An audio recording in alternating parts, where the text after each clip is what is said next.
So, something a little different. I say that, but I mean, I've done unscripted or shit like this before. But anyway, I'm working on some big videos right now, and I just kind of wanted to pop off and talk about something kind of goofy and stupid and fun that I've been thinking about for a while, and make a video that's a little less effort. So anyway, here we go.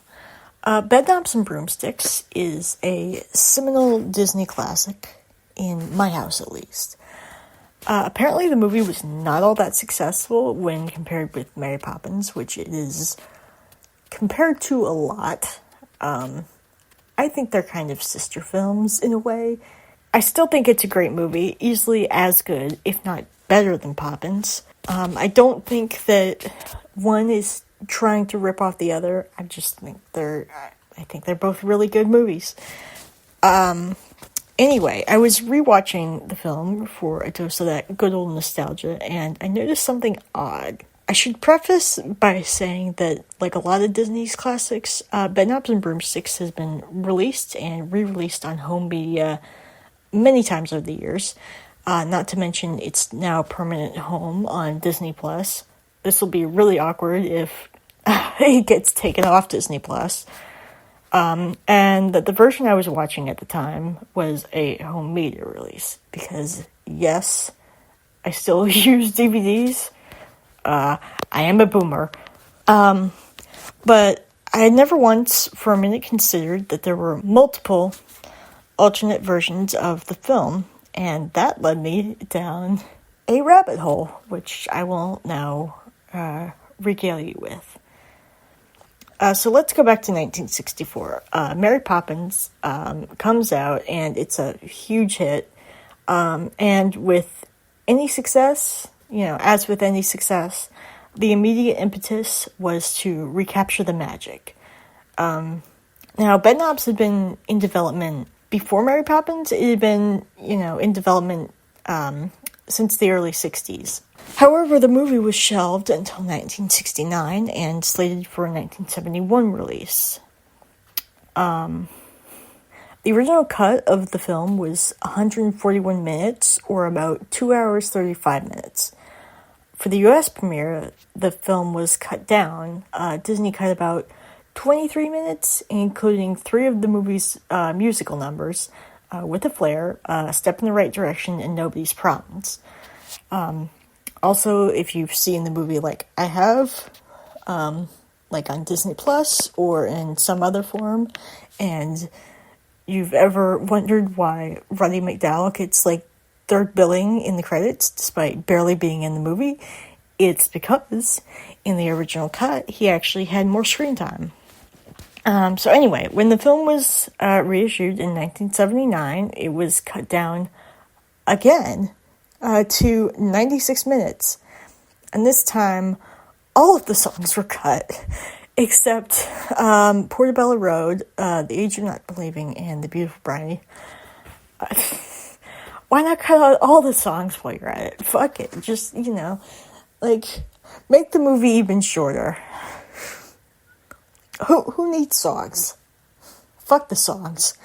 Anyway, in 1991, a team of archivists began the lengthy process of recutting the film to add the missing footage back in.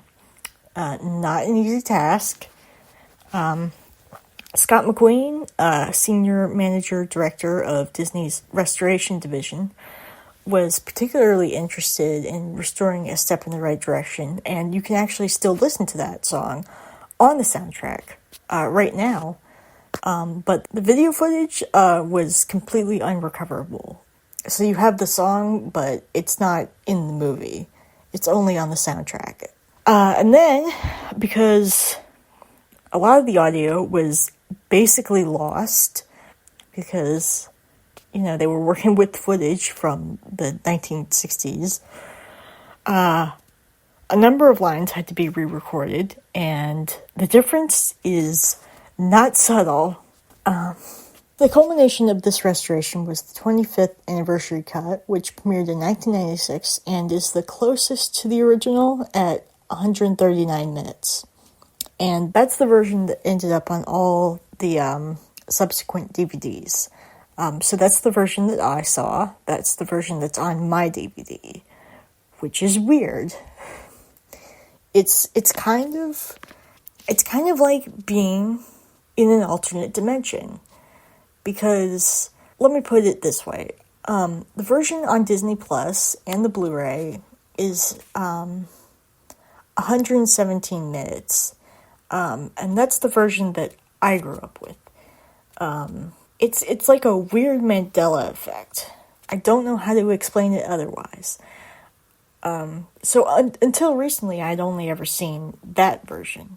So seeing all this like new footage and re-recorded audio, it's very different, and I kind of feel like it doesn't serve the movie. Like, I know it's weird to say because, like obviously the intentions were that the longer version would be like that's the original, but I feel like the cut version, the one that's, 117 minutes, I feel like that's the version, that's the best version because I feel like it cuts out all the bullshit. Anyway, maybe we'll get a fully restored version one day of the longer cut, maybe even the whole thing. Who knows? Probably not, because, like I said, a lot of the footage was lost, and it's several decades out at this point, so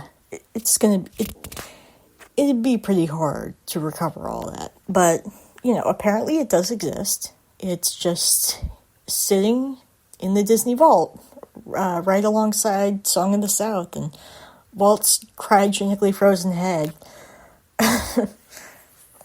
I don't have a point to this video. I wrote this in like a day, and I did like a little bit of research. This is like, I wrote this in like a day because I could not, for the life of me, think about anything else for like weeks. I had to get it out there, and make a video about it because it was so bizarre and interesting to me, and I don't know if anybody will care about this, but I care about this. Anyway, subscribe for more bullshit. Real videos coming soon. I promise. I'm not gonna just make unhinged, unscripted rants